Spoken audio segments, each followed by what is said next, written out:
secrets buried in the coldest ground. We're digging deep where the truth is found. Daphne's case files, we're breaking the chain. Justice rising, no more pain. Evil's end, the final call. Behind the lies, we'll expose it all.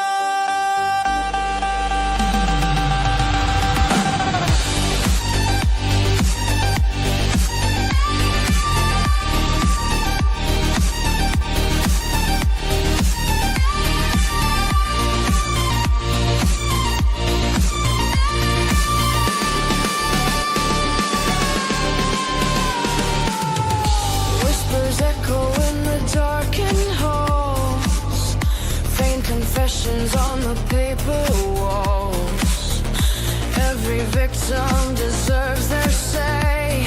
We're here to chase the night away.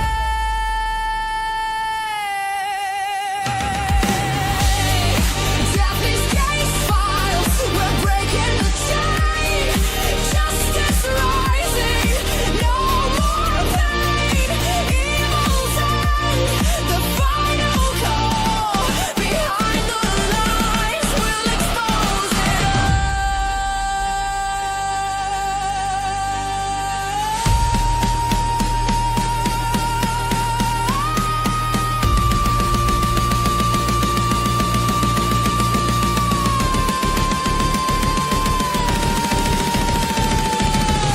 Unseen crimes, they thought they'd won, but the fight for truth has just begun.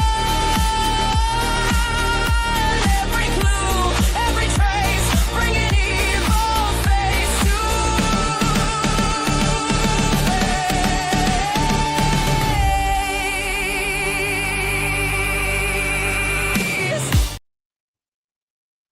Hello and welcome back to Daphne's Case Files, where we will be going over the Jack and Lilly Sullivan case today. I hope everyone is doing well. Give you just a moment to get in. I know I was just live about an hour ago on the remains have been found for Melody Buzzard. She had been missing for over 2 months since early October. And if it wasn't for her school notifying the police that she wasn't attending when she was, had her mother had put her in for early registration, who knows if she would have been found. But we will be going over the Jack and Lilly Sullivan case. I have a bunch of stuff to go over with you guys. I don't know if you've ever seen this stuff. I have some new stuff to show you. So get ready, you guys. I'm going to welcome you in, and we're going to dig right into everything. I hope everybody can hear me. We just had 10 inches of snow dumped on us, and now it's like icing outside. So lots of fun out there, guys. I'd rather stay in here with you guys. And also, as you're coming in, make sure you're subscribed. Tomorrow night, we will be doing a Christmas Eve get together and going over all the cases just to hang out together. I know if some of you don't have family and you want to mingle with our family, then feel free to come in, hang out with us, have some eggnog, relax, and join us as we go over the cases. So I'm going to welcome everybody in. I am your host, Daphne from Daphne's Case Files. Good to see you all. Wendy, hello. Good to see you. Angelina, good to see you. Squid, hello. Always good to see you. Miss Kelly, hello, sweetheart. I hope you are staying warm. Wendy, hello. Happy Turtle, hello. Countryside Wildflowers, Gaspel, hello. Betty, hello. Good to see all of you. If I missed you, hello. Hello, Darlene. Good to see all of you. Thank you so much for being here with me today. Thank you so much, Angelina. Thank you. I wanted to do like a Christmassy background for you guys. So holidays are sneaking up on us fast. Christmas is in 2 days. 2 days. That's crazy. Hi, Joyce. Good to see you. Good to see you. I hope all of you will be with me here tomorrow if you can. I know that family definitely is important. And that's what we have here too, is family. And we want to get together around the holidays and spend time with people that we love. So, hi, Jennifer. I'm so glad to see you. Good to see you, Darlene. Hello. All right, you guys, let's get into it. So, there's been a new article that posted today, you guys. Let's dig into that. And this here, right? This is a new article. It was just posted today, right? Here's beautiful little Miss Lily. She was just 6 years old when she disappeared. Here's Mr. Handsome Jack. He actually had a birthday recently, guys, in October. He should have been celebrating his birthday, you guys. Opening presents, not being gone, right? It's just so sad. And I was wondering if they were going to update here around the holidays. So I'm going to read this article to you guys. I just want to make sure that you all can hear me. Hi, Lynn. Good to see you. Yeah, he's on the slide. He is so cute, right? I want to make sure you all can hear me so I can go over this article. And guys, I have so much stuff to go over with you today. So much stuff. And I hope I have enough time because I'm telling you, it's a lot of stuff. So this article reads, Lilly and Jack Sullivan's names grace decorations on their paternal grandmother's Christmas tree.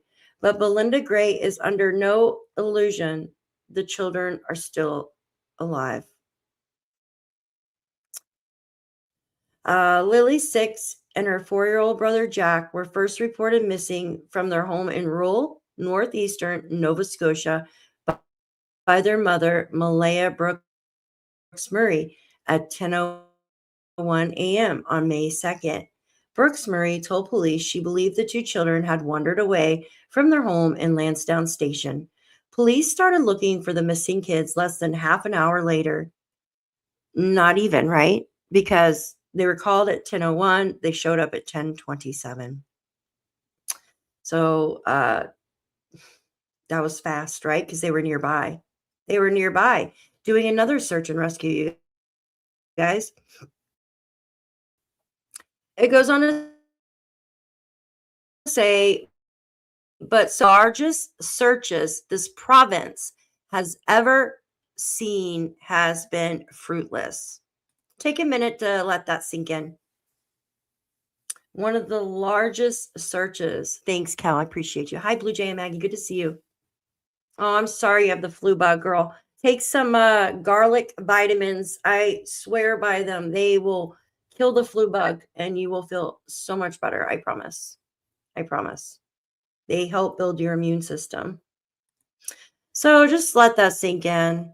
This is one of the largest searches this province has ever seen. Ever seen, right? It goes on to say, this is Belinda. My place is decorated. I have 4 grandchildren that come. Belinda said in an interview from her home in Middle Musquodoboit, right? Let me get these ads out of here. And it goes to say, when they vanished, Belinda hadn't seen Lily or Jack in person for 18 months since they moved to Landsdowne. Think about that. So Belinda, the last time Belinda had seen Jack and Lily, Malaya must have had been pregnant with Meadow, right? Malaya must have been pregnant with Meadow the last time that Belinda actually seen Jack and Lily. Hi, guys. Thanks for coming. Hi, Emerald. Thanks for joining. Good to see you. Hi, Robin. Good to see you. Hope your birthday was beautiful. Michelle, hello. Thank you. Thank you. Walking doggo, Blue Jay. I wish I could walk mine, but it's so cold and the snow is so bad. Merry Christmas to all of you. Yes. Happy holidays. Yeah, so think about that. The last time that Belinda seen Jack and Lily, Malaya was pregnant with Meadow. See, 18 months. And that was before they moved to Landsdowne Station to live in a ramshackle mobile home with their mom Malaya, right? And then her partner, Daniel Martell, the stepfather. But Belinda has fond memories of the two children. Lilly, when she smiled, her eyes lit up the room. She said, her whole face glowed when she smiled. She was full of life, inquisitive, curious. She mimicked me like a little robot. By contrast, her little brother very rarely smiled, Grace said. Jack was never smiley, not a smiley kid, even as a baby, said his grandmother. He was very curious and always studied things that he would play with, one thing at a time. Whereas Lilly would dance in circles around him. Lilly was very outgoing, and Jack was very reserved. In October, the RCMP brought in human remains dogs, right? They searched over 40 kilometers, right, of territory, but they failed to find any sign of the missing children. It goes on to say investigators employed 22 of 23 of the province's ground search and rescue teams during the hunt for Jack and Lilly, as well as 2 teams from New Brunswick. All told, they spent 12,253 hours searching for Jack and Lilly. Look at that. That's a lot of hours, guys. That's a lot of hours, a lot of people. The biggest search in the province for those 2 little guys. Oh, Robin, that's so good to hear. That's so good to hear. I'll watch this again. I just feel lost right now. Oh, I love you, Kelly. I'm so sorry. I hope you feel better, sweetie. Yeah, it's a hard time, you guys. This time of year is very difficult for a lot of us, right? And there's so many mixed emotions going on right now, right? And especially with these cases, it does. It takes a toll on you and your mind because you can't, like a normal person can't comprehend how anything horrible can happen to beautiful children, right? Hi, Shelby. Merry Christmas, my dear. Hello. Right now, we're reading over a new article that was just posted today about Jack and Lilly. If you're just joining us, it goes on to say Mounties continue to work on hundreds of tips generated by the case, and searchers have combed through about 8.5 square kilometers in terrain in the probe. I've got 25 years on the force, and I absolutely expect to solve this before I retire, Staff Sergeant Rob McCannon said, the officer in charge of major crimes and behavioral sciences in Nova Scotia. This file will get solved long before that, he said. Did you see what he said? Hi, Shan. Shan, I'm sorry I had to leave so abruptly earlier. I had to do the Melody buzzer. Did you hear what happened to her? They found her remains. Oh my gosh. It's just devastating. So Rob McCannon said this case will be solved, you guys, long before he retires. There you go. He urged anyone with information about the case to contact investigators. If you see something, say something. Deep down, I believe there are people somewhere out there that may have information that will help us, McCannon said. Hundreds of RCMP officers from Nova Scotia and elsewhere who have been involved in the case are now heading into the holidays, knowing the search that's gone on for more than 7 months has failed to produce answers. I think almost everyone on the team and almost everyone that I've worked with has kids, at least has relations to who has kids, right? He said. In reality, is there is very vulnerable people in our society that needs protection. And this is a very difficult file for all involved because we want answers just as much as everyone else does. It's unacceptable. Look at this. It's unacceptable for 2 kids to go missing and RCMP not to find answers, he says. We're not going to stop until we do. The RCMP are confident. They are confident they will solve this case. Belinda says, I worry sick they may not. Gray used, which Belinda used to see a lot of the children, right? Like she used to see Jack and Lilly all the time. Even after Malaya split from her son Cody, their bio father, more than 3 years ago. The whole family was into their lives when her and my son were together, she said. There were many visits. Once they split up, Malaya would bring the kids here just about every 2 weeks. Those visits continued for about a year after the breakup, right?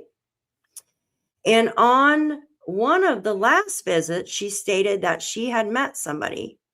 Talking about Malaya had met Daniel, right? When she met Daniel, she told us that he was uncomfortable with her coming here. So right away, we said, well, why don't you bring him along? Malaya promised she'd mention it to him, Belinda said. But the next time she came, she stated that it is just not working out for her coming here. I want you to think about that for a minute. Just take a minute and think about that. What does that make you feel? Yes, more like jealous. Or adamant. Absolutely. Red flags. Hi, Kelly. Good to see you. Yeah, it's sad. Oh, God, guys. Oh, look. Oh, look at her Christmas ornaments. Lily, love you. To the moon and back. I miss you. Beyond the stars. Moon and back. Oh. For a time, Belinda visited Lilly and Jack in the Truro area where they were staying with their mother's family, talking about Patty, Malaya's grandmother. That worked out for a good while, Belinda said. But in the fall, Jack turned 3. Grace said when she took him gifts and off, Malaya seemed to be in a rush to hurry our visit. After about a year in Truro, Lilly and Jack and their mom and her new partner, aka Daniel Mathel, moved to Landsdowne Station. It was Daniel's mother that gave them her big trailer and she moved into the RV, Gray said. When Malaya told me she was moving to PICTOU County, she told me that his mother had a farm. And right away, I was picturing fields like a farmland. And I told her that sounded awesome. The kids would have a big yard to play in. That was wonderful. They maintained light contact through Facebook, Gray said. Before Lily's birthday this past March, Gray spoke with Malaya about sending money to buy a gift for the girl, I said. I just want you to know that don't think that we don't love them because we think about them all the time, she said. Look, I was thinking we're probably going to come for a visit, and I was ecstatic. I told her, we can't wait. That visit never took place. When Gray heard Malaya was was pregnant with Martel's child, she chalked up the lack of a I congratulated her, Grace said, and I figured, okay, so this must be why it's been a little distant right now, because I mean, she's pregnant, and I made up excuses about why she was too busy. At first, in the photos of Jack and Lilly, their mom posted on social media, they looked well cared for, Grace said. They were happy, and I just told myself it was okay if I didn't see them because they're living a good life. After the baby was born, talking about Meadow, the photos their mom posted of Jack and Lilly started to dwindle, Grace said. She started worrying about seeing a big difference in the kids. And I just kept telling myself, she's got a new baby. And I know having a new little one can be a bit rough. Just think about that. Hi, PICTOU. Good to see you. Welcome in, everybody. I hope everyone's having a wonderful day. Hello, Root Strength. Good to see you. The real Norbeaster. Good to see you. Oh, I hear you. My phone has been acting up all day, like freezing up. Same with my my computer. I've got too much stuff in it, you guys. Like way too much stuff in my computer. We have yeah. It says Daniel Martello's stepfather, Jack Sullivan, speaks with reporters on Wednesday, May 7th. The photo. This is May 7th. Wow. There's the stairs, right? Remember the steps? Wasn't there steps over here that Malaya was sitting on, you guys? Do you guys remember the steps that Malaya was sitting on, you guys? Oh my goodness, my comments are freezing up. If you remember those steps Malaya was sitting on, put a 1 in the chat.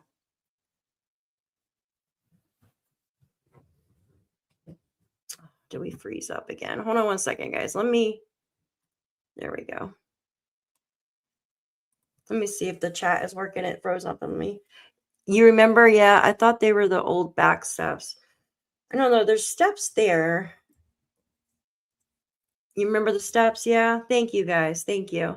Maybe they are the old back steps. I could see them in the background. Yeah, Washington. Yeah, look at this. That you could tell there's steps because there's stair stringers on the side here. There's the steps, and there's probably another stair stringer on there. I wonder why the stairs are sitting like that. Like what the heck, right? Just curious. That's all. That's the only time she looks sad. Yeah. It sucks, Russell. Like it really does. It goes on to say, then Belinda's son, Cody, lost his job and stopped paying Malaya child support. I had no idea they were having other money trouble at the time, said Belinda. Gray learned of Jack and Lily's disappearance this past May 2nd from a family member. She was shocked the next day to see the yard around the mobile home where they were living was littered with old cars,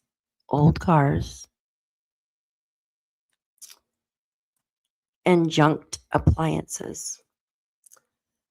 I am on the poor side, but you can still fix up what you have, Belinda said. It was very run down and there was a lot of trash around. Belinda first met Martel in the days after Jack and Lilly went missing. He seemed to be fairly concerned, Belinda said. Malaya told me on Saturday, which was May 3rd, the day after Jack and Lilly vanished, that Daniel's been in the woods ever since Jack and Lilly disappeared. That he's been scouring the woods ever. The mobile home where they were living sits along a gravel road surrounded by dense woods. The woods is a giant maze that if you're not crawling under something, you have to climb over it, she said. There was no way whatsoever that those kids would want to do that. The woods were that bad. The little girl talking about Lily. The little girl is Lily. Did not like bugs, said Belinda. Lily had that princess mentality about her, even as a baby. So I could not see her wanting to go in there at all. Jack was curious, all the indications from all the people on the property. He did not like the woods because he couldn't walk and kept tripping up and falling. I want you guys to think about this for a second. This part. Exactly, no shortage of cars. Yes, I agree with all of you. So listen, Jack would keep tripping and falling if he tried to go in the woods, you guys. So this goes and shows me something.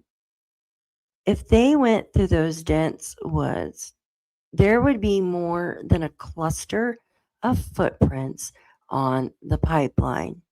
Don't you think there would be a trail or something from the kids, from falling over stuff, from being loud in the woods, branches broken, scrapes, clothing torn, a soggy pull up, something? But nothing was found other than a clump of footprints. Miss Kelly, thank you so much for becoming a member of our channel, Daphne's Case Files. We appreciate you so much for being here, and I appreciate each and every one of you. Thank you so much, honey. You rock. You rock for being here. Thank you. Thank you so much. Isn't that amazing? Well, I got to do our Christmas here.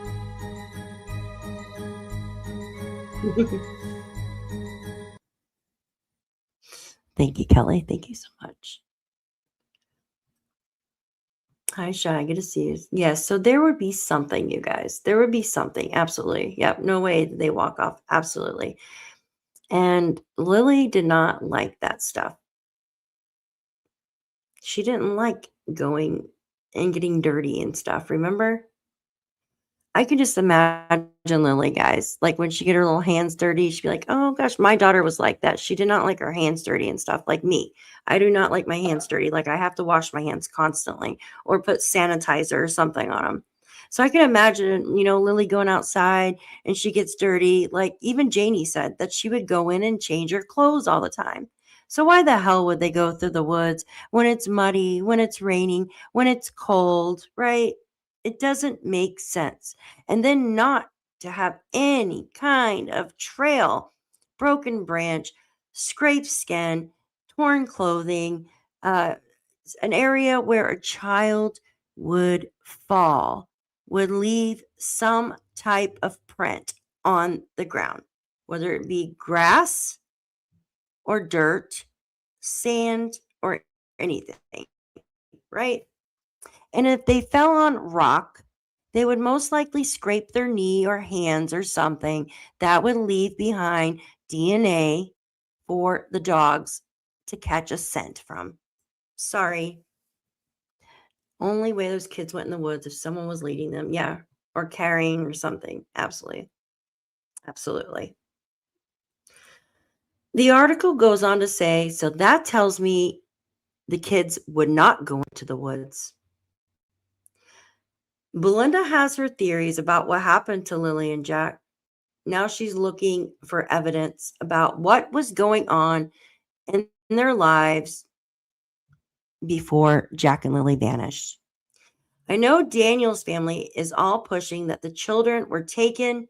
She said that is what his side of the family has been preaching. I do not believe it. I don't believe it either. Yep. the Mounties also say they don't have direct evidence of the children being abducted. Right? Here's the road. They have a picture of Landsdowne Road here, guys. Is that Lansdowne Station or Lansdowne Road? Maybe Lansdowne Station. Yeah. Dense woods near where missing Jack and Lilly Sullivan were living in Lansdowne Station, Nova Scotia photo. It goes on to say Belinda knows there are wild animals in the area, including coyotes and bears, but she doubts they were attacked. They attacked her grandchildren, Gray said. Noting searchers also told her they keep an eye out on the sky looking for like birds, like such as buzzards, vultures, stuff like that, right? Goes on to say, on the morning Jack and Lilly were reported missing, Martel has said he was laying in bed with Malaya and their new baby when Lilly came into their bedroom. She had a pink shirt on. We could hear Jackie in the kitchen, he said. A few minutes later, we didn't hear them, so I went out to check. The sliding door was closed. Their boots were gone. He surmised the publicity that the children slipped outside through the sliding door. Martel said when here, put my glasses on. Martel said when they noticed the two children were missing, he immediately jumped in a white sport utility vehicle, 2017, jeez, and searched neighboring roads, including looking in culverts. By the time he returned home, the RCMP were there. Well, that's one story, anyways. Having been called by the children's mother. Wait a minute. Having been called by the children's mother. That's weird.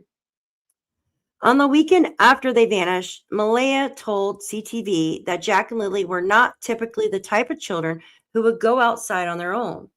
I just want to remain hopeful, but there's always, in a mother's mind, you're always thinking the worst. As a mother, do you think the worst, or do you try to think positive if something, God forbid, happens regarding your child?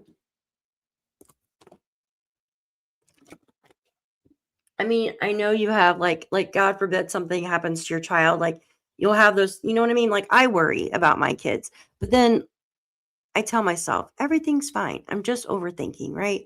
Like I'm overthinking. I can't wait either. I know she is strong. Goes on to say, soon after the children disappear, Malaya reportedly left Daniel and the county with their baby to stay with the family. Martel has said that he provided RCMP with his cell phone and that he worked with investigators. Mounties conducted polygraphs during their investigation. Martel tested early on the probe, indicated he was truthful, as did the test for Malaya, according to the documents police used to obtain the search warrants in the case. The children's mother told police at one point in their biological father may have picked them up and taken them to New Brunswick. But the investigators met with Sullivan, talking about Cody, on May 22nd. So that's 20 days after Jack and Lilly disappeared. The investigators met with Cody. He said he did not know what happened to Jack and Lilly, police noted. He was home on May 2nd. He never goes anywhere. He has not been anywhere other than his house recently and has no contact with Malaya since the children went missing, and has had no contact with Malaya since the children went missing. Cody Sullivan underwent a polygraph on June 12th, and he passed the examination. See how his says he passed, like You know what I mean? Other than theirs says they were truthful. I don't know. With his answers found to be truthful. Lilly and Jack's disappearance has been a hard go for the biological dad, who never fought further custody, Gray said. Her son is living with her, and their place is decorated for Christmas. 4 other grandchildren, all bearing some degree of resemblance to Jack and Lilly, will show up during the holidays to unwrap their presents. It forces you to stay in the here and now, Belinda said, of their joyful presence. But Gray hasn't bought any gifts for Jack and Lilly because what do I do with them afterwards? She's hired an attorney trying to get legal guardianship of her missing grandchildren. Because she's not a parent, but just a grandparent, Child Protective Services wouldn't divulge to her any previous concerns they'd had about Jack and Lily's care. So I'm seeking legal guardianship mainly for that information. Gray is now waiting to hear back from the courts. We're waiting to see if their mother is going to dispute it. So she's waiting to hear back if Malaya is going to dispute her guardianship, right? Gray now wishes she'd stepped in earlier to help care for Lilly and Jack. If I had time back, she said, in her voice trailing off, we would have gladly had them. Their mom dropped them off so she could have had a break. Gray has steeled herself to the possibility that the children may never be found. The only thing I tell myself is that I know that they know we love them. Right? And that was the end of that's the end of the article. So sad, you guys. It's so sad. Let's see. Oh, where's the picture of the beautiful tree? That's so sad, you guys. I have some stuff that I want to share with you guys. Thank you all for joining me tonight. Oh, goodness. I got too much stuff. I almost knocked my microphone off there. What she means is it's not working for Daniel. Daniel told Malaya to make that call. I know that Cindy had told her to, like, something about call RCMP about maybe Cody or something. That was around midnight on Friday night. If Daniel was involved, they were taken just far enough, then moved again. Now, Water Biodad was involved. Has someone else taken them? In my opinion, everyone is a suspect to me. Absolutely. All right, guys. Now, give me just a second to remove this. I hope everybody's staying warm today. It is very frightful outside. Very frightful. It actually just got dark here, right? I got some stuff to go over with you. Now, as you know, I've been following this case since day one, you guys. Day one. And I've been saving every single document talking about text messages, voice messages, everything that has possibly been said by the family, right? Everything. Some may think that's kind of overly obsessive. I say that I try to make sense of this case because there's a lot to it. There's a lot that goes into these cases. And having this information helps, right? It helps to understand kind of what is going on here. Now, I'm going to start putting these on the screen for you guys. And we're just going to read through them. Some of these you may have seen, some you may not have seen. But a lot of them are from the family, right? This first one that I'm going to show you is from Malaya. These will all come together, and I'm going to show you how. I want to talk about, remember there was a truck that Daniel was supposedly driving that morning that Durwood said. Remember that? You guys heard that? Durwood said that Daniel took a truck that morning, or a van. Well, I do know on May 3rd that there was a black truck sitting in the driveway of their home. And it was from an aerial footage. I have it. I showed it like last week on one of my lives. And it makes me wonder, like, this black truck that was actually in their driveway, I believe it was Earl's, but it looks similar to the black truck that is parked at the black house, who is owned by a Getty's. Pickup truck, yeah. Durwood said, I think he took a pickup truck or van. Yep. So this first one I'm going to show you, and this is from Sunny's channel. I have a lot of these guys that we're going to go through, right? Sunny asked the question, right? What stands out to me is this right here. This is what I want to get to. Malaya said, I heard the kids in the morning. Daniel was sleeping beside me the entire time. Now, I'm going to emphasize this part. Daniel was sleeping beside me the entire time from 6:18 to around 9:40 a.m. Think about that for a minute. Was sleeping from 6:18. Remember, she woke up at 6:15. She checked the children out of school 6:17, 6:18 a.m., right? But her alarm went off at 6 a.m. that morning. So was Daniel awake before that and he just went back to bed between these times? Hi, Dad. Exactly. Yes, she was awake.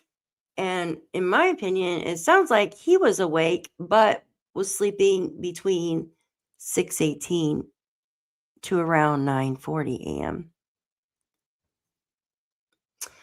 But the thing is, Daniel told us that he heard Jack, right? Jack playing, guys, Jack was playing or moving stuff in the kitchen around the time they heard them, which would have been around 8:30. You guys remember that? Remember that? He said, I heard him rustling around the kitchen, not in the next room. But Malaya said, when I woke him up, right? So she woke Daniel up at 9:40, she says, when I woke him up, because I no longer heard them in the bedroom. Malaya says that she heard Jack and Lilly in the bedroom. But Daniel says that he heard Jack in the kitchen. Oh, goodness gracious. Yeah. So how is that possible if they're sleeping, right? Like, it just doesn't make sense. Give me a second. Just think about that for a minute. That's the best estimate I can give at the moment because I was in and out of sleep, dozing off that morning.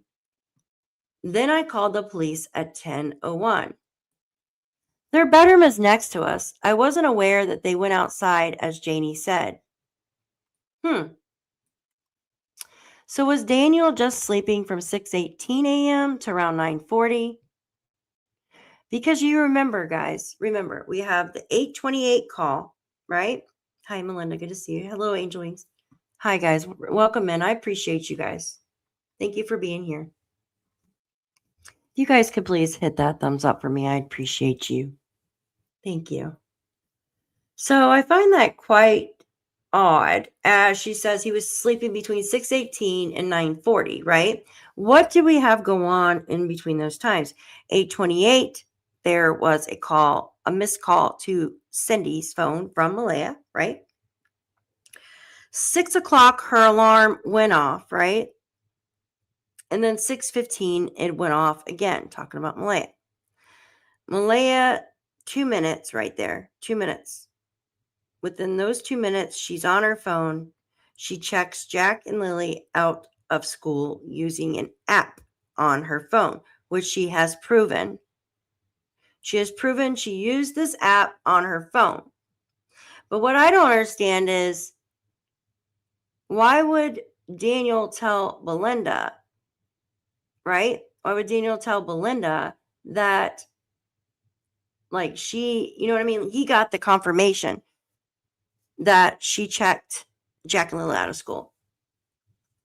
Thank you, Melinda. Thank you for doing that. Yeah. Yeah. So I just thought that was quite odd, right? And then she says they were in their bedroom next to us, right? So 6:18 to 9:40. Why call mom at 8:28? Right? Why call mom at 8:28? Remember what Janie was doing? Janie was up at 6 o'clock in the morning that morning, right?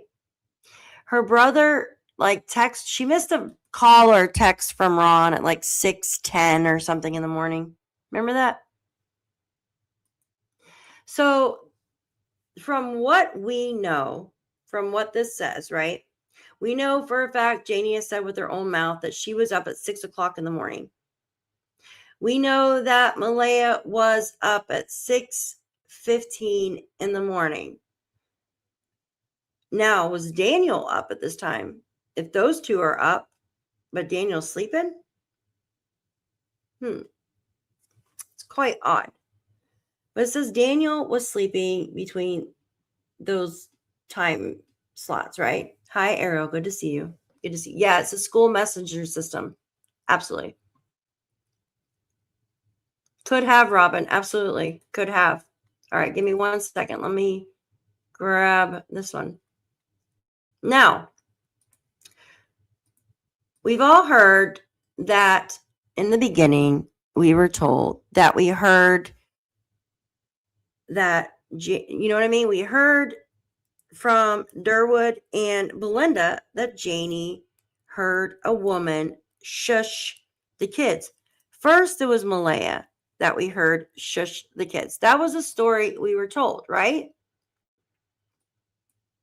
Janie said her and Daniel were the only ones to watch Lilly and Jack. Malaya never took them outside.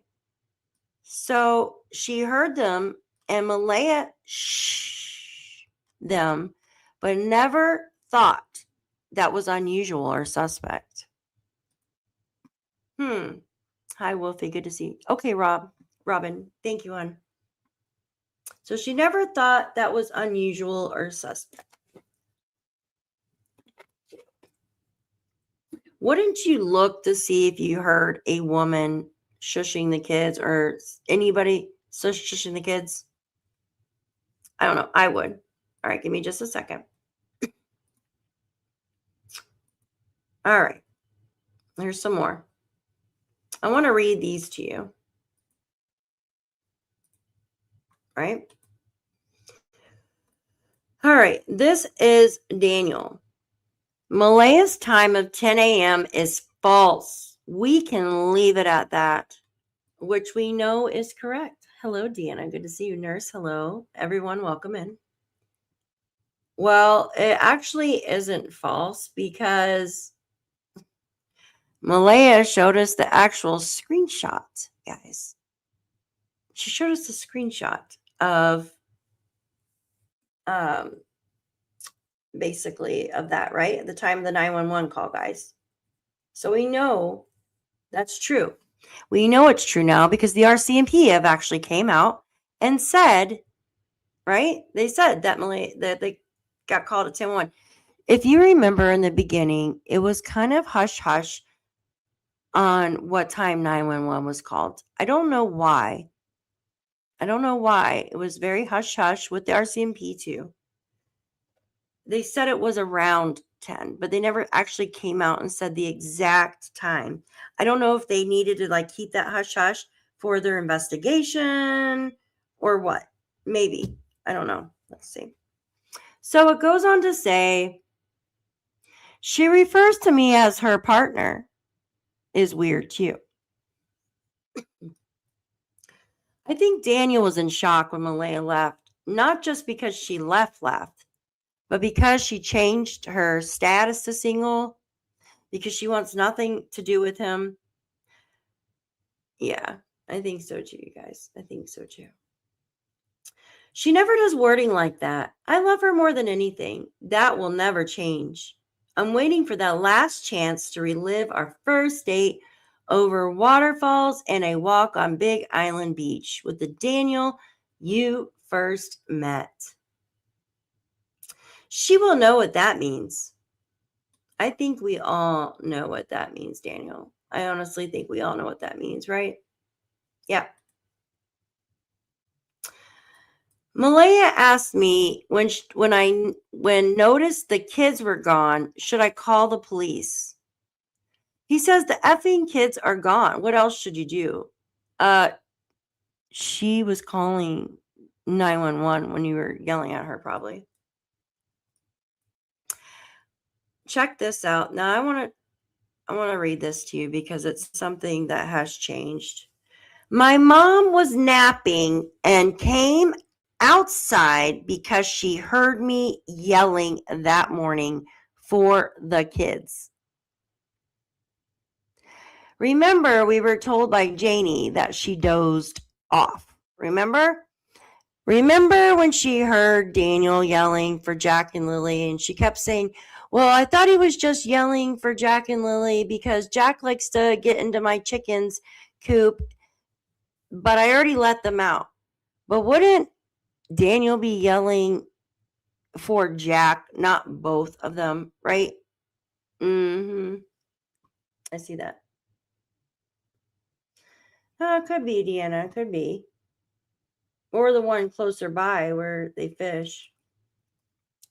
So that's different. Malaya was playing on her phone.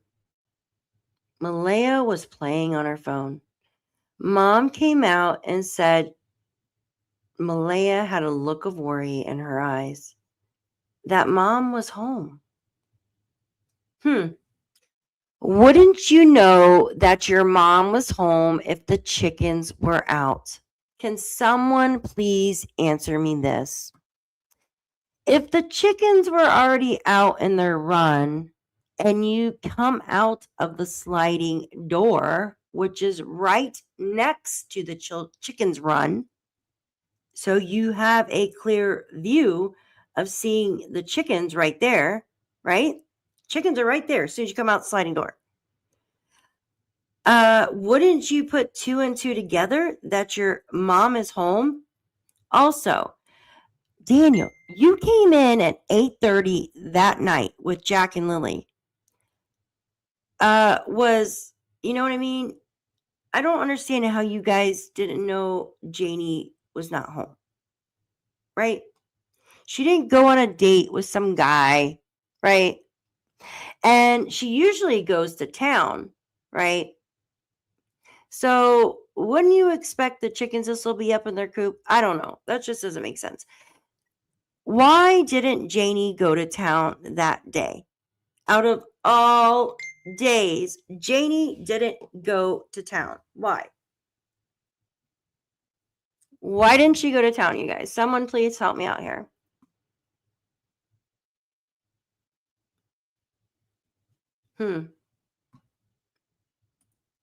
It's just very odd.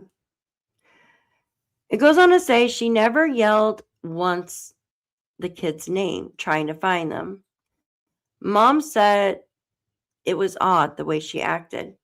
No, I ran through the house searching every room, then ran outside the back sliding door. I did everything so fast. She said they're gone when we were both outside. No, only with me because Malaya so talking about the kids, they never went outside. but only with Daniel, right? Remember, Daniel was building the fence with his mom the night before, and the kids were supposedly outside that night. I ran through the streams up to my waist many times. I could have slipped on a wet rock, hit my head, and died, or fell on a stick or a branch, and got impaled and died. I never did it for the kids, or I did it for the kids, and the world will never see that. That is the weirdest thing to say, guys. It's so weird. Right? And then he says, remove everything. It paints Malaya in a bad light. Just please remove it. People are attacking Malaya, and detectives told me. That's so weird. Yeah, I find it very odd that the one day Jack and Lilly go missing, right, that she doesn't go to town. What are the coincidences of that, right? Like, what's the I just chances, right? I don't think they're at a waterfall. I think they're closer than we think, but that's just me. All right, give me just a second. These are all right, here we go. Now this one. Okay, Daniel says he sent a Snapchat of his location because there was service because of the high elevation. All Malaya replied with was thank you. I found it odd because she would always send heart emojis, or I thought I'd get a thank you, babe, like the norm. She did thank you because she didn't add on babe or something else to it. Like, I don't understand that. Why is he expecting to be coddled by Malaya when her children are missing? I don't understand that. I found it odd because she would always send heart emojis, or I thought I'd get a thank you babe like the norm. I eventually returned home, got food and water, and when I was leaving, Malaya said this to me on the front deck. Babe, I'm going to move to mom's. Do you want to come? I said, absolutely effing not. I know the public doesn't know, but Cindy, oh my God, she's an effing unit. Manipulation and deceit to the effing forefront. Anyways, that's enough time on her. Malaya fell vulnerable to Cindy over and over. Remember, history repeats itself. So May 3rd, first search briefing with the commander of operations at 6:30 p.m. Me and Malaya are being briefed on how the search is progressing and unfolding since the beginning. Malaya breaks down and exits the briefing. I remain gathering every detail and studying the areas searched, where dogs were deployed and GSAR is traveling. Helicopter and drone search data is electronically stored. Make, as I said, exits the command center, headquarters, and sits in an ambulance with a paramedic being examined. Paramedic then leaves the ambulance and Cindy enters to talk to Malaya privately. Ambulance door shuts. 5 minutes goes by and Malaya and Cindy come out. That private talk changed the way Malaya is as a person. That's just what? No eye contact, and she was visibly shaken uncontrollably. He kept saying over and over on repeat, I have to go with mom. I have to go with mom. It was said so many times. Logan was putting Meadow in Cindy's car, right? And he goes on to say he chased the car and stuff like that after Meadow, right? The one part I want to talk about is after Malaya and Cindy and baby girl left, went down to the trailer, Malaya grabbed diapers and some of baby girl's clothes. Logan was with Malaya helping her get her stuff, right? Logan asked Malaya, are you going to take your clothes? Malaya says, I can't find any. Logan replies, you're not going to take socks or anything with you? Malaya again repeats, I can't find anything. I was walking, and then she goes, I was walking down from the command center, so I didn't witness the situation. Malaya indeed had hardly any clothes there. They were not at the house. I know Malaya will probably say she left because of rugs, or I abused her, or I abused the kids. If I abused any of them, I'd be charged with domestic violence. I don't abuse women, first of all. Second, I don't abuse the children. Yes, I admit I used drugs. I'm not ashamed of it or hide it, but I hope this paints a clear picture. And if it doesn't, well, at least you listen to it being said. Mm, holy moly, you guys. Oh, yeah, Kelly, absolutely. Well, there's one thing that always stuck out in my head from a retired investigator. He says, well, if they're not in the woods, right, and there's no abduction, what else is there, right? What else is there? Right? I keep clicking on the wrong damn thing. All right. Daniel said, I just want to read this real quick. When Lilly was sticking her head in the room, he could hear Jack in the kitchen in the background. Right? Says this right here. This is Daniel's statement. But Malaya said you could hear them in the room.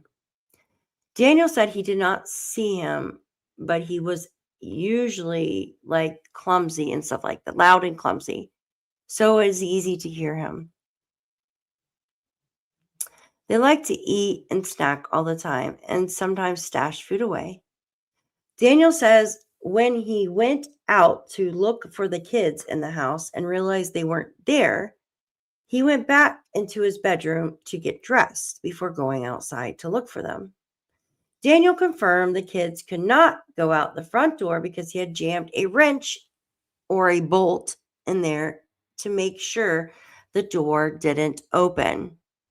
He said he does this most nights because there's a bear that used to hang outside.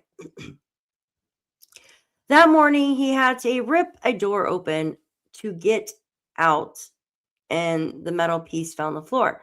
So he knew there was no way they could have went that way. He took the car and went around to look. And when he came back, the RCMP were there, and they told him not to go in the woods. By that time, his mom was there with Uncle Ron, and he waited with them. Remember, Janie said that she was heading back when she could hear the sirens. Do you remember that?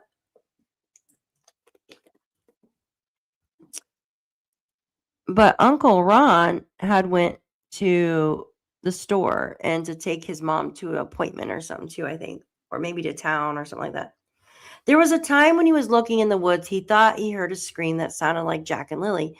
He stopped and stood for a little while, but the helicopter overhead was too loud and he didn't hear anything else. At one point on Friday before dark, he took a half-hour video on his phone of where he's searching.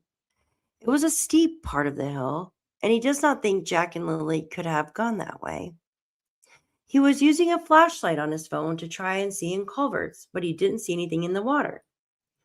They talked about what happened on Wednesday and Thursday, and Daniel initially had the days mixed up, but then confirmed through online banking on his phone that they had spent Wednesday in Truro with Malaya's grandmother and went to run errands, including Malaya's family on Thursday.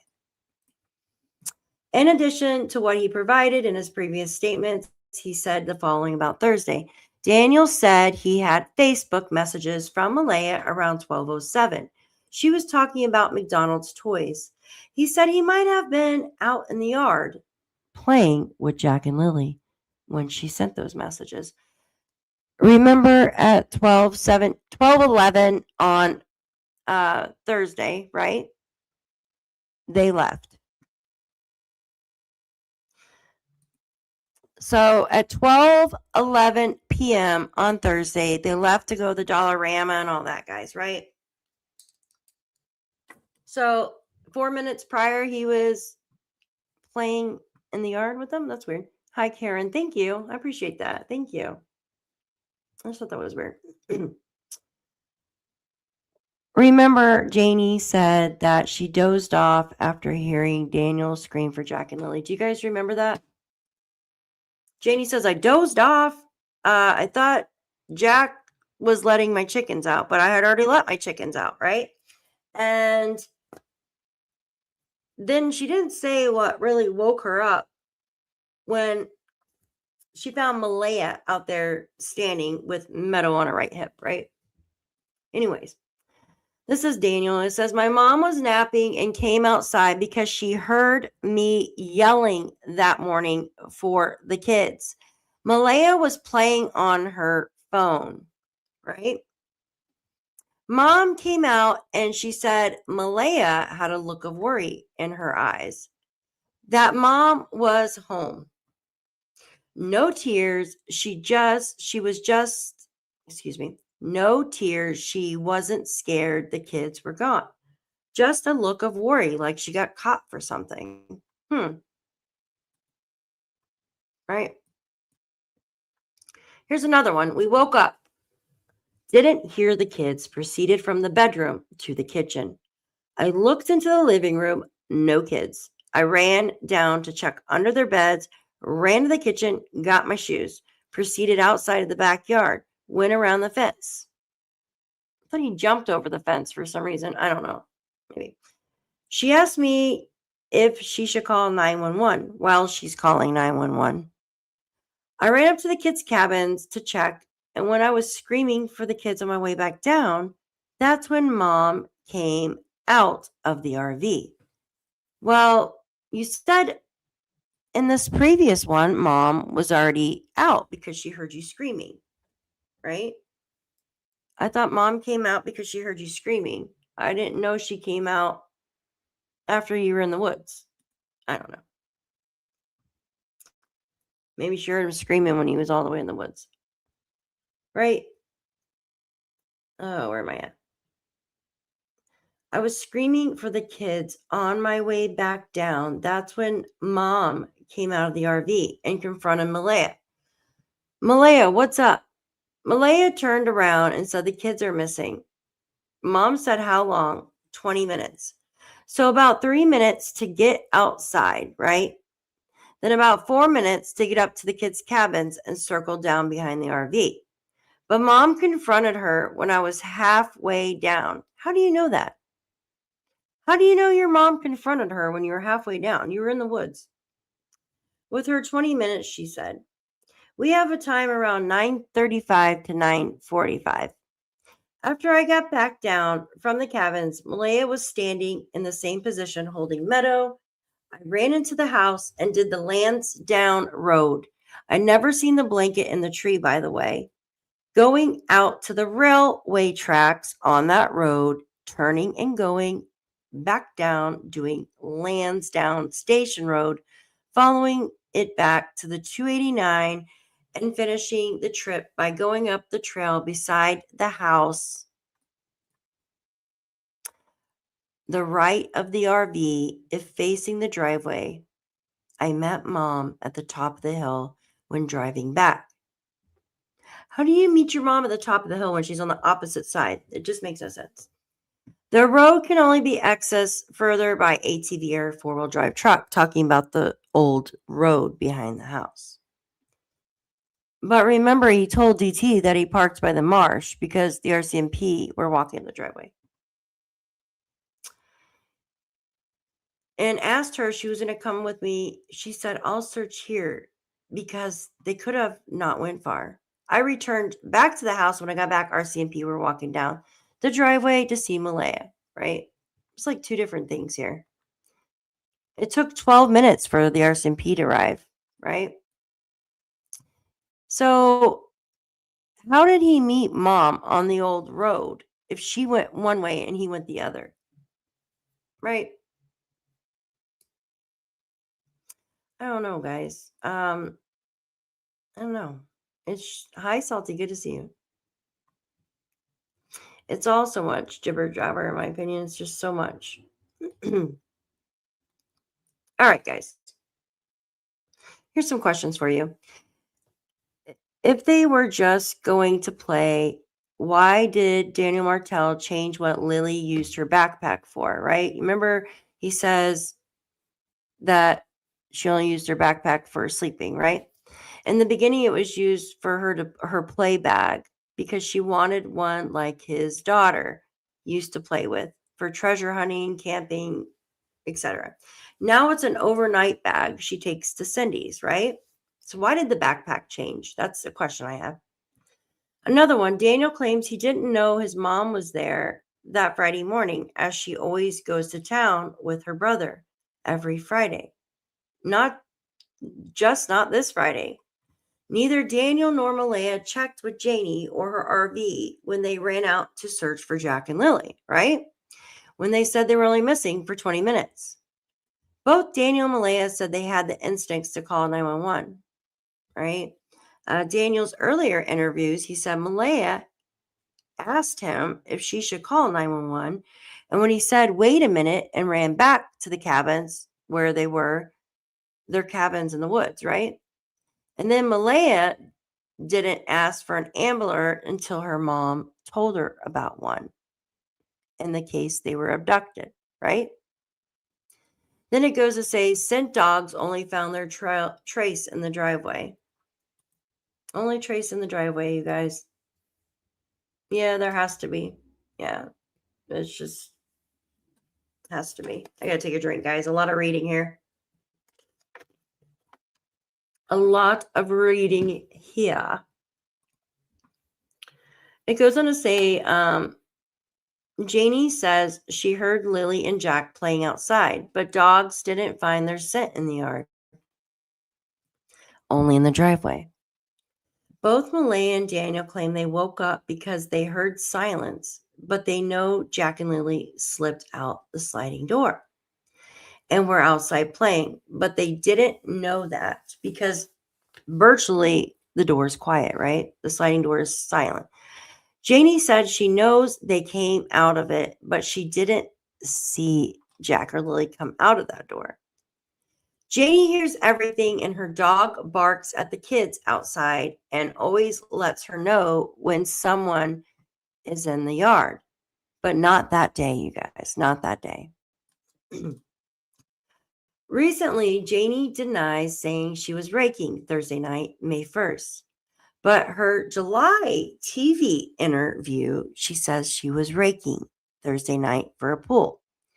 And the only boot print that was found was right where she was raking.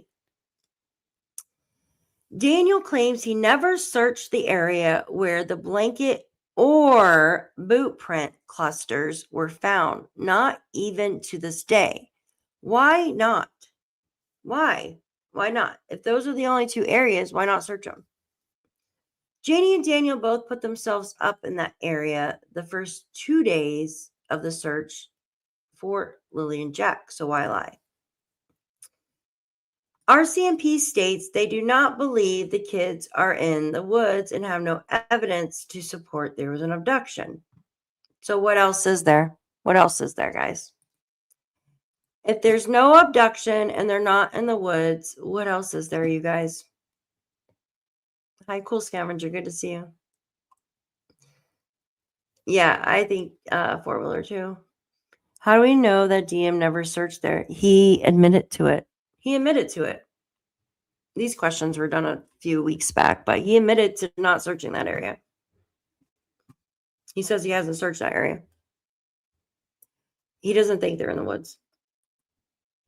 Right? All right, give me just a second. I want to go over something real quick with you before I show you more. I got to take a little tiny break. My eyes are going cross from all the reading. So this here is, it's just another thing. How does parents with math use affect their children, right? It goes on to say Wendy Haight is a professor at social work in Illinois and part of the research team looking affects math on families and children. The research has been conducted 7 largely rural central Illinois counties with help from Charleston Child Welfare Field Office who serves them. Their studies have involved interviews and psychological testing with children who are in foster care because their parents are on math abusers, right? I'm just going to come down here. I just want to read a couple of these things for you. What makes math so dangerous for users as well as their children? I'm going to talk about that for a minute. So this is a little bit of what we talked about yesterday, right? Missing chip. Painting the Past YouTube channel. I never heard of it. Off reserves about a month ago. It's scary. It's unbelievable. I'll have a missing South Dakota. Yeah, that is scary. Hold on one second, guys. I've got something too that I need to show you. 1 second. Let me go to my history real quick. 1 second, right? There was something I pulled up earlier and it was really important that I wanted to show you. 1 second. I don't know why I clicked off of it because I lost the darn page. So I have to go in my history. There we go. I wish I could show more than one darn thing on here. I wanted to keep this in mind. So in this area where Jack and Lilly disappeared, there's a lot of issues with math, right? And I have to call it math, which I know sounds ridiculous, but unfortunately. All right, guys. Nova Scotia's health posts. This was just posted on December 5th of this year, you guys. We have received a report from a community source regarding meth suspected to contain MDMA, oxycodone, and amphetamine in PICTOU County. Date the rug was tested, December 5th, 2025. Name of the rug, suspected to be meth. Test strip results in urine drug screen was used to test positive for oxycodone, MDMA, amphetamine, and methamphetamine. I want you to think about that for a minute. Now, we don't know if Malaya was using it. We can kind of have thoughts, but we do know that what are you asking for a screenshot?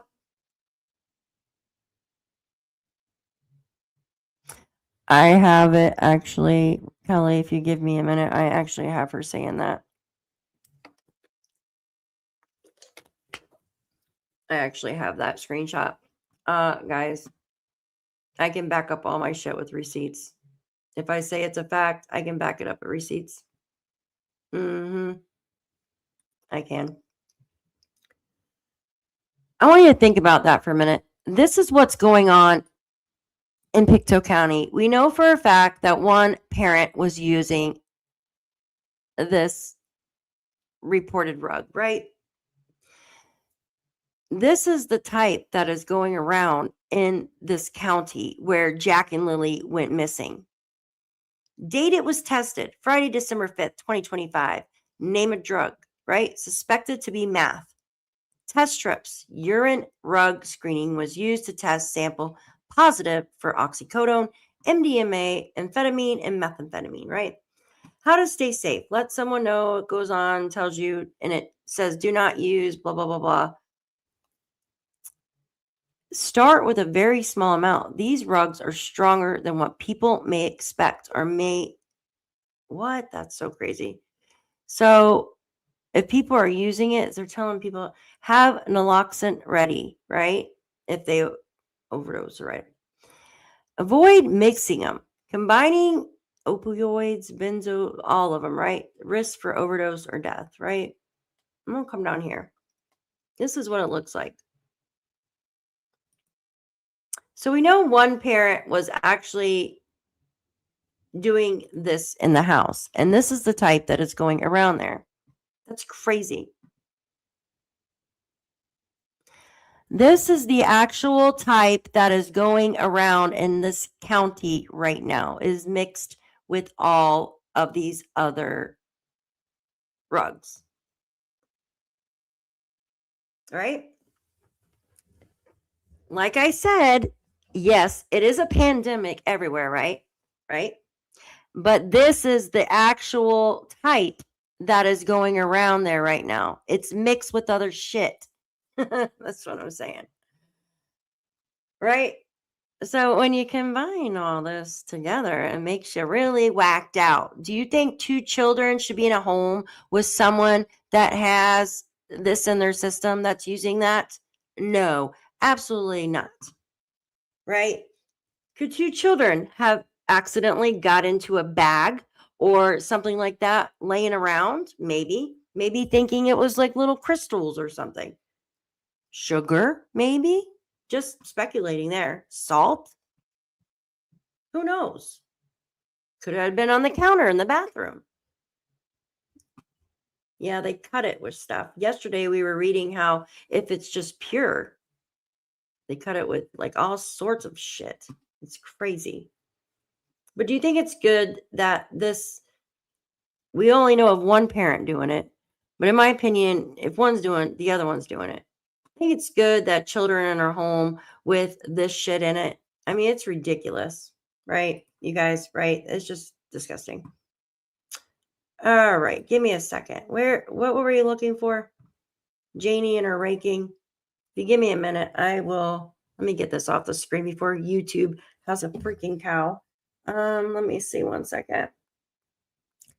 Anytime this stuff is in a house, you guys, with children, doesn't matter what age, there's going to be problems. There's going to be problems. That's a fact. Where is it at? I have both.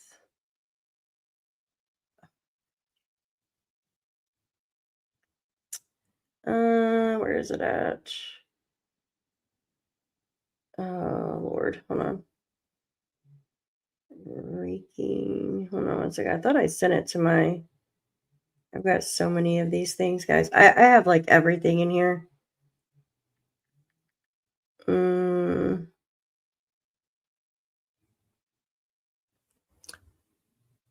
Can you see that?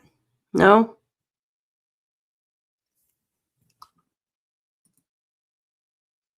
You guys see that? It says Janie McKenzie, no kids here. Way have a pool, was not raking the driveway on Thursday night. If I did, don't you think the RCMP would notice? They're not stupid. That's what she says. It might actually be in these. Hold on 1 second.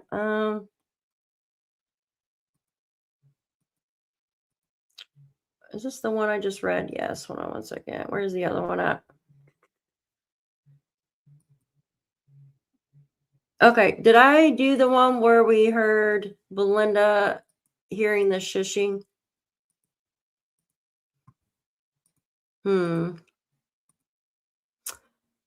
Goodness, I have so much.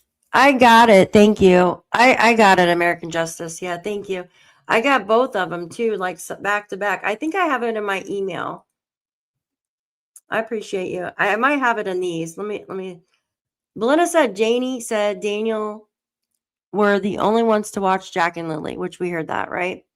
She heard them and Malaya them, but never thought that it was unusual or suspect, right? Give me a minute. I got so many of these, you guys. Like, it's freaking crazy.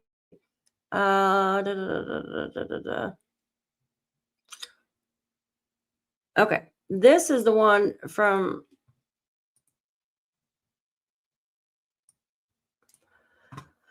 This is the other one. So Durwood is denying, or he is saying, Janie's denying basically. Explain the wander off theory against Janie says she heard a female escort the children out of the yard about 8:40 a.m. Janie says, I didn't hear anything but the kids. But how would two people, right? How did two people, what context is it? Is raking or you're not raking? Kelly, you're freaking annoying. Go away. Bitch, you see like everything I post. Like, I don't need to prove anything. Jesus, Lord have mercy.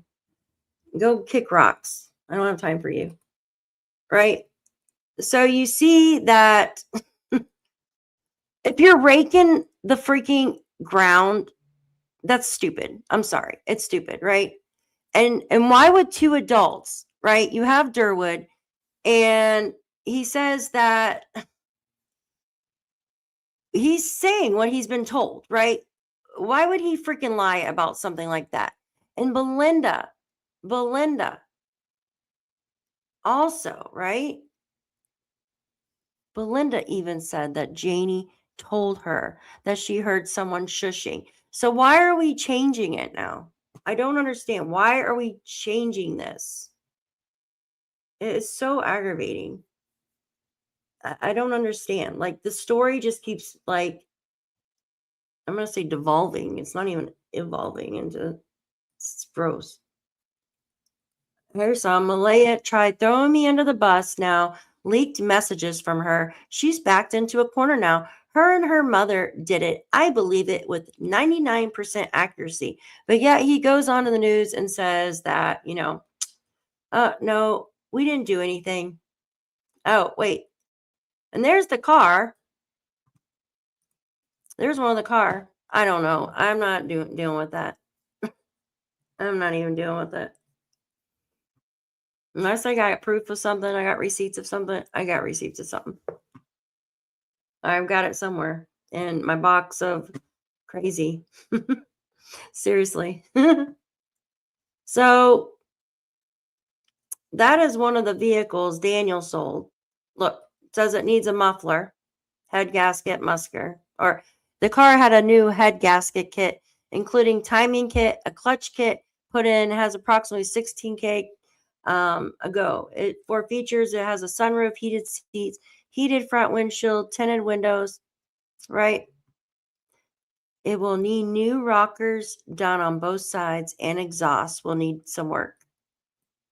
Do you know his brother actually has the same type of car? Oh my God, I got so much. Hold on one second. Wait, this might be it. Oh, no, that's the same one. Hold on one second. That's her and Durwood arguing. And Durwood thinks that I think Wong's right about the vehicles, but wrong who the owner might be. He's telling the truth on what he saw. Okay. Oh, wrong one. You guys, I swear. So much stuff. Oh yeah, here we'll show her. We'll show that real quick. Hold on. I've got this one. Oh, this is another thing too. Look. Thank you, American Justice. I did let okay, this is talking about Janie, right? This is Janie. I did let the RCMP in my trailer. They searched my trailer 3 times, but Belinda said, but not on Saturday, Janie. They needed to get a warrant and come back the next day. And Janie says, no search warrant. Are you saying police searched 3 times or searchers? Police got a warrant for Sunday. And Janie kept saying, no search warrant. I let them in. So I told you 3 times. No one was watching the kids. And this is from Durwood. He says, what's up? Hope you're well. Here we go. I believe someone was driving around the middle of that night, in my opinion. Right on. You might be overestimating the RCMP. He goes on to say, I believe the lie tests are accurate, but cops are not nearly as good around here as you think they are. Janie heard a female escort the kids around 8:30, 8:40, right? And he says this a few times. Janie says she heard a female escort the children out of the yard at 8:40 a.m. I didn't hear anything but the kids. So why would Durwood and Belinda say that Janie told them this, right?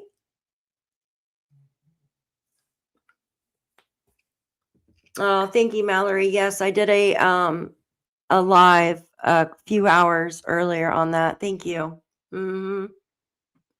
It's sad. It is very sad. It is a very sad. This is a car that supposedly, now I don't know for a fact. Could this be the car? What's that writing on the side? Oh, wow, guys, look. What kind of vehicle does Malaya drive, you guys?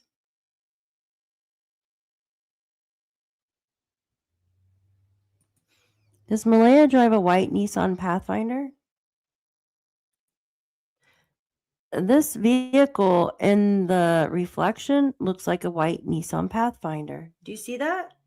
Here's the wheel. Here's the, look at that. Here's the wheel. Here's the reflection of the white car. Do you guys see that? But it looks like it could say something on the side, though. Do you guys see the reflection in there, or am I seeing something? Anyone want a dog? Aw. Why? You guys see that? I don't know what the writing is. I can't see the writing. You almost need to put it in a mirror and flip it. Well, flip it, right? It's really hard to see that. It might not even be writing. Maybe it's just marks on this black vehicle or something. Because why would writing be like that? You know what I mean?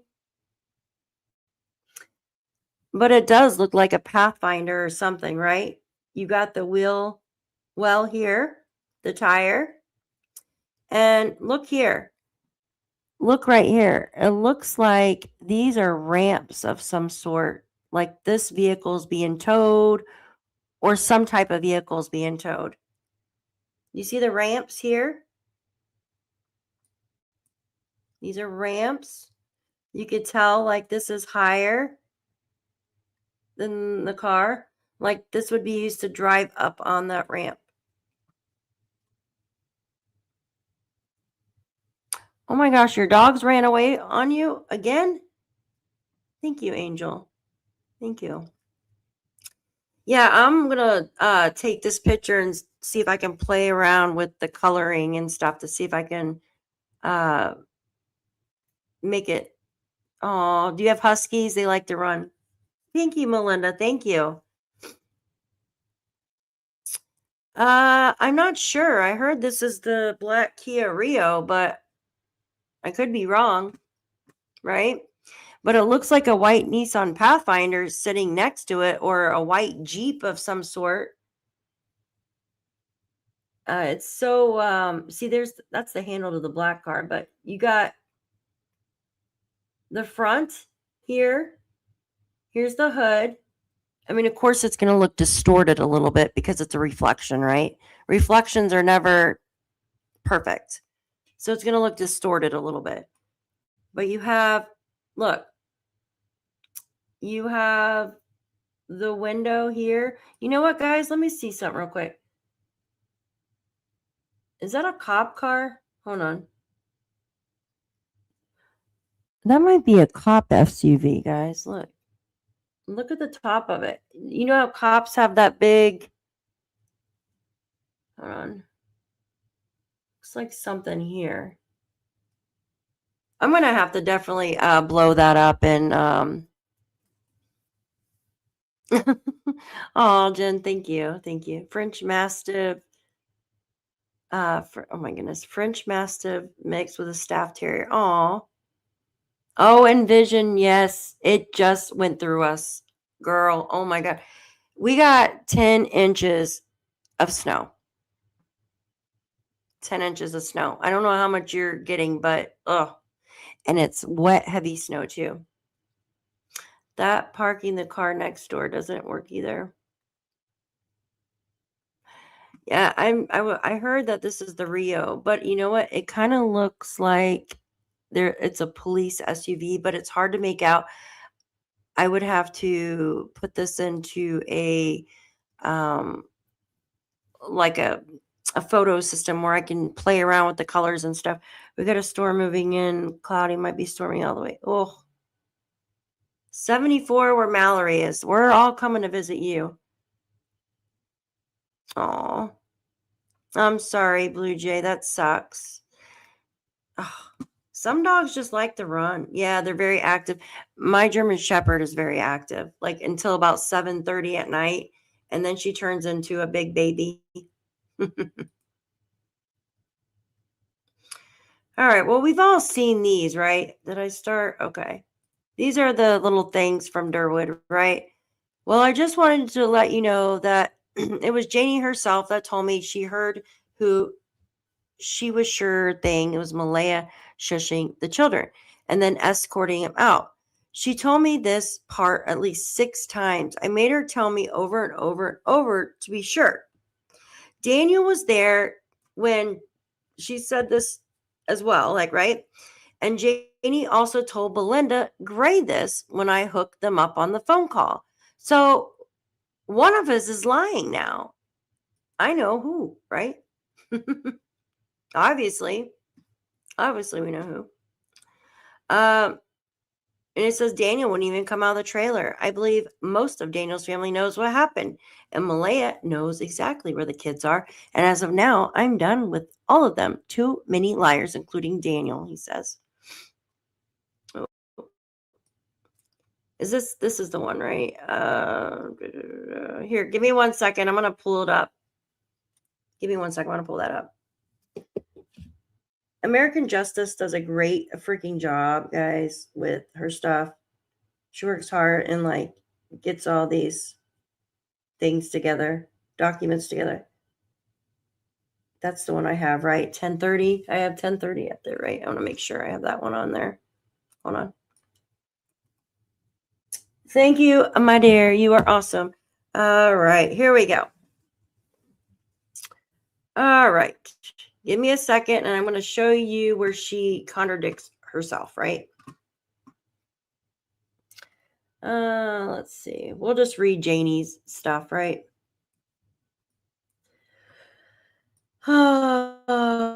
Janie says, goodness gracious, slow down. All right. Eek. I'll just start from this one. Yes, I believe the kids are alive, Janie says. She only brought back some of Meadow's clothes. Jack and Lily's and Daniel's, none of hers, right? We packed up 6 bags of clothes of Jack and Lily's. Yeah, threw it in a trash bag. If I could type faster, I would answer everyone's questions. There was no clothes. Yes, I heard both kids that morning. Yes, 6 bags. Yes, he walked through a field, not the woods. Difference. Must be talking about Jack, right? I don't know where the kids are. If I did, I would tell you. You think I like going through this hell? When I went in for my polygraph, they asked me if I wanted anything to drink. I said, no, thanks. And then she goes, I was telling them there was none of Malaya's clothes. No kids were here to have a pool. Was not raking the driveway on Thursday night. If I did, don't you think RCMP would notice? They are not stupid. And then she says, I was splitting wood yesterday, put it in today. All right. She goes on to say, yes, I was raking where the pool was going around supper time Thursday night. No pool because there was no kids here. Why put it up?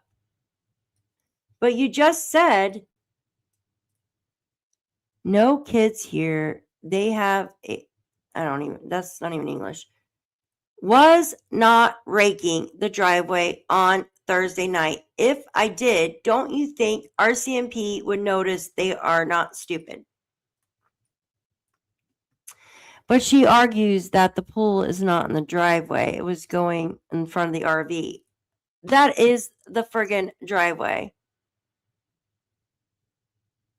Thank you, American Justice.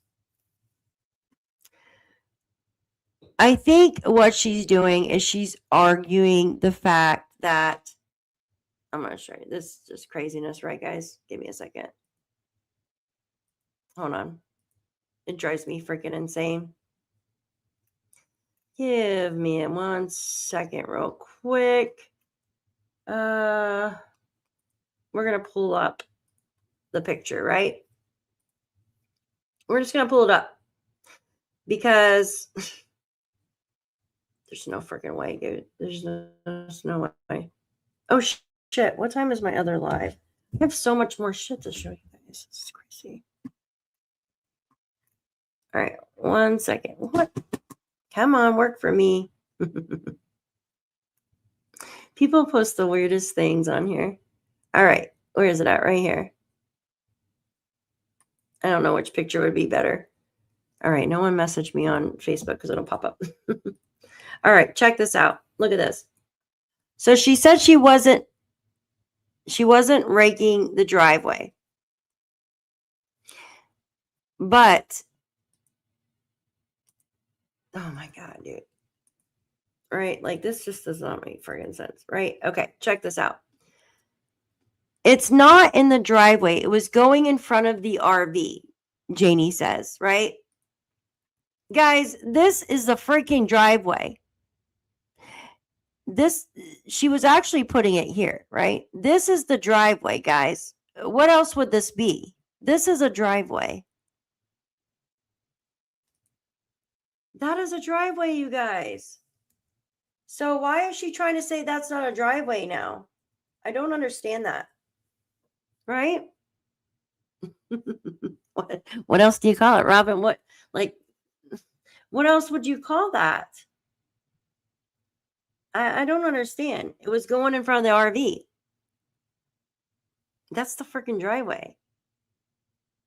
She even says that's the freaking driveway in her freaking thing. You would think so, Jacqueline. You would think it would go in the area where the play set is, because that's the only place with grass. It's just nuts, guys. It's absolutely absurd. I just freaking can't anymore. It's all so absurd, you know. It is crazy, absolutely. I think, what time am I doing my summer wells? 'Cause I have got to go over the stuff that I have here too. I had like a whole, oops, 6:30. Okay, I still got a little bit of time. It is so absurd. I found a pig that had a patch of grass. Maybe that's why she does not consider it. Get out of here. What, like fucking 5 pieces of grass like sitting in the driveway? So maybe that's why she didn't consider it right here. Is that it? Or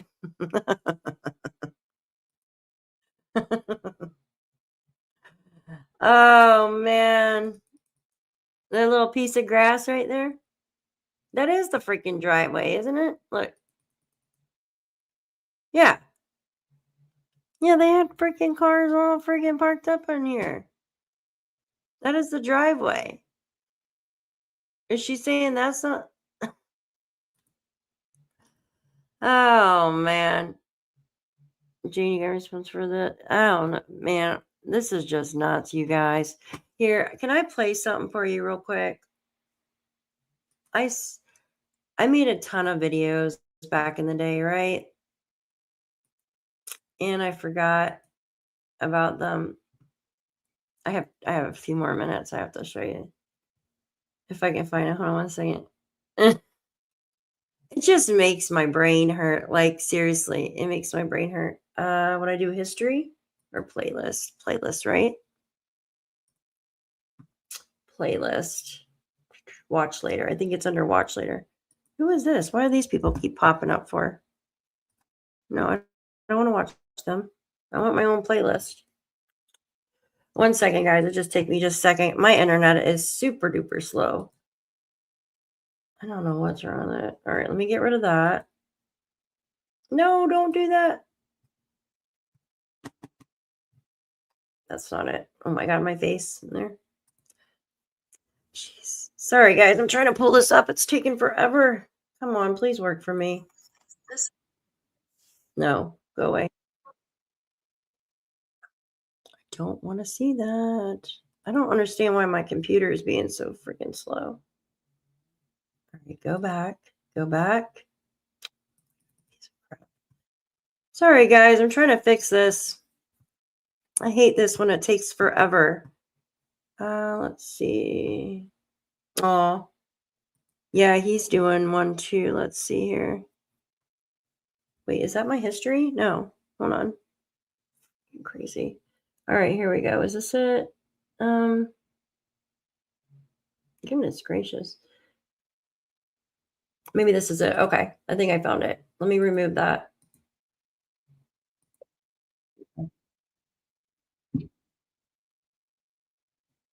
Whoa, that's loud.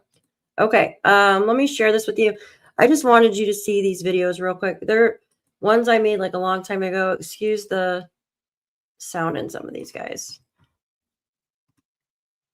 This entire case is just wonkadoodles. All right, let me see. Timeline and inconsistencies. Let me turn the volume down a little bit. All right.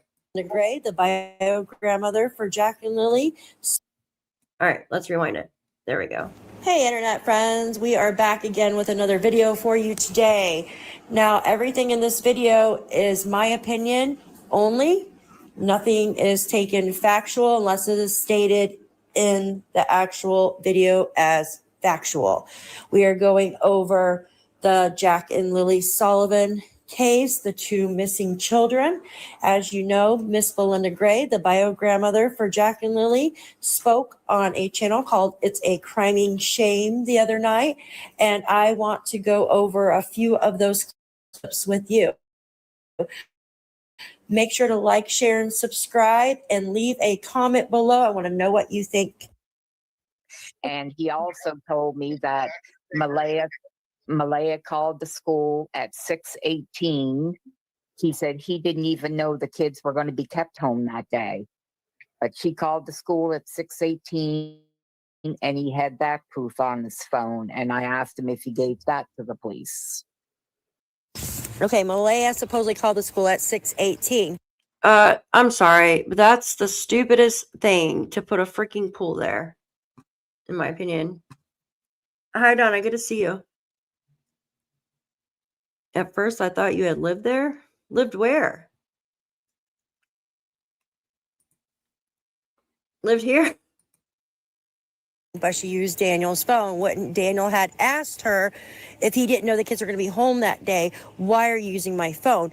And if the story is true about Malay bringing the kids to the road, wouldn't she had been by the road at 6?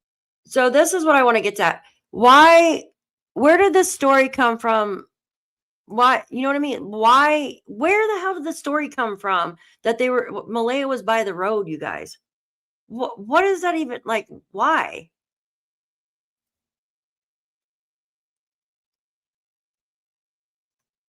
Why? What's up with the story by the road?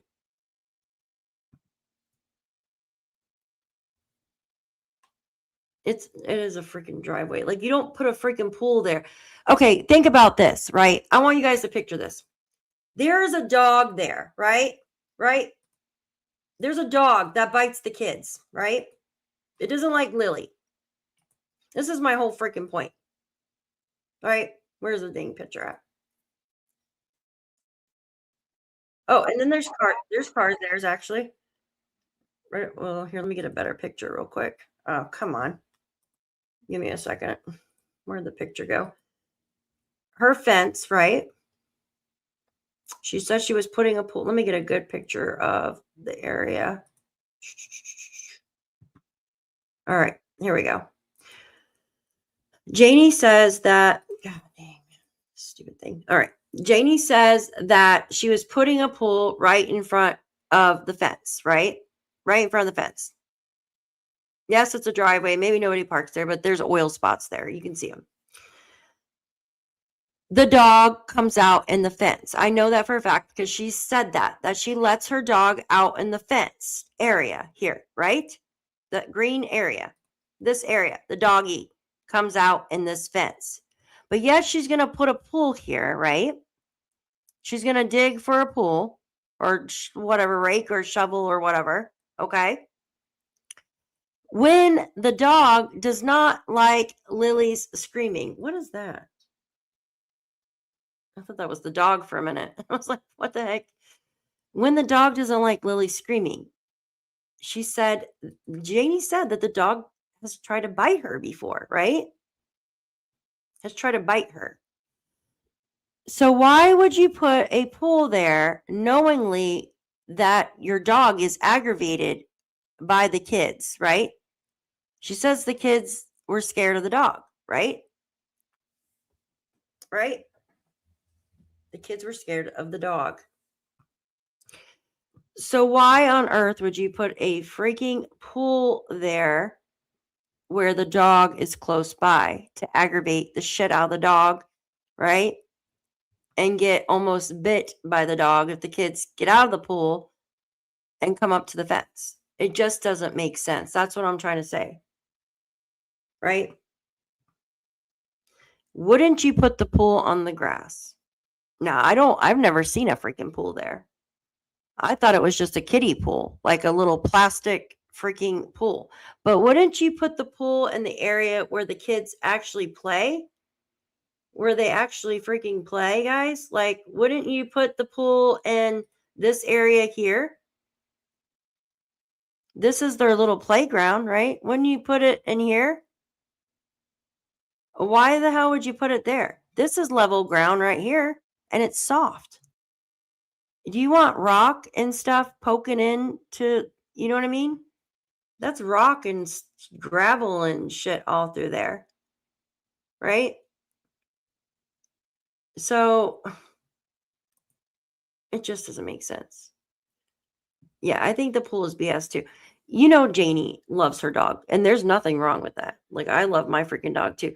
So don't you think like she would think of the children's well-being and the dog's well-being before she'd put a pool there? Like, it's just common sense, right, guys? Like, it's just common sense. Don't put a freaking pool there where a dog is going to get aggravated or anything like that, you know? I don't know. But guys, I got to end the stream because I have another stream coming in about 30 minutes and I've just got to stretch my legs. You guys, I don't know, guys. I'm sorry. When you have someone on heavy drugs, such as that one we were just talking about, it just doesn't make a good situation, right? There's never a good situation. There is never a good outcome when you have someone on something like that. I'm sorry. Yeah, it could be, Jen. Could be. Could be. Yeah, it's just, I think it's important to, yeah, I have a hard plastic pool for the kid or for my dog. I think it's important to listen to their details that day, right? And I'm sure the officers have written the details down as well. And I know when you focus on all this stuff, there's so much in this case. Like, I just showed you not even like a teeny tad bit on what I have, right? I've got shit for days in here in my computer. Like, it's crazy. Shan, will you come wrap my stuff, please? Don't want to. Oh, thank you guys. Merry Christmas to all of you. Yes, thank you. Having a rake sound better. Why would you even why would you even say that though? She already said she was doing a fence. And then that's the same with Daniel. Why did Daniel have to tell us he had to go get his tools? Like, I don't understand that. Just say I was out there building the fence with mom, right? And then we came in at, the kids and I came in at dark. Because he said he don't even remember. He don't even remember seeing the kids. But the kids actually came in at dark. That's what I'm saying. There's so many inconsistencies and I'm not going to say stupid. I'm just going to say strange things that have been said, right? Then you got a mom that's not saying nothing, right? Yeah, I saw that, Scott. That's so sad. The stories, they totally make sense to whoever. Yeah. It makes my head hurt. It really does. Yeah, I do too, Blue Jay. I need to get up and stretch my legs, you guys. My back is killing me from sitting in this little tiny little chair. Yeah, Merry Christmas. Hey, Gray Wolf, good to see you. Hey, guys, if you're not a part of our Facebook group, go join our Facebook group. But I see kind of what she was saying. Like, yes, she was raking the driveway, right? Because that is the driveway. And yes, there are oil stains in that driveway. There are oil stains in that driveway because I've seen them. Give me a second. I think there's one on here that I can pull out.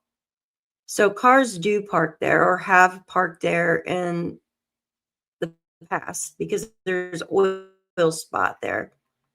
So Anywhere where you could park your car is usually a drive. Where cars park is usually a driveway, in my opinion. So I guess she was arguing that it's not the driveway, but it actually is. Like, where's that oil spot at?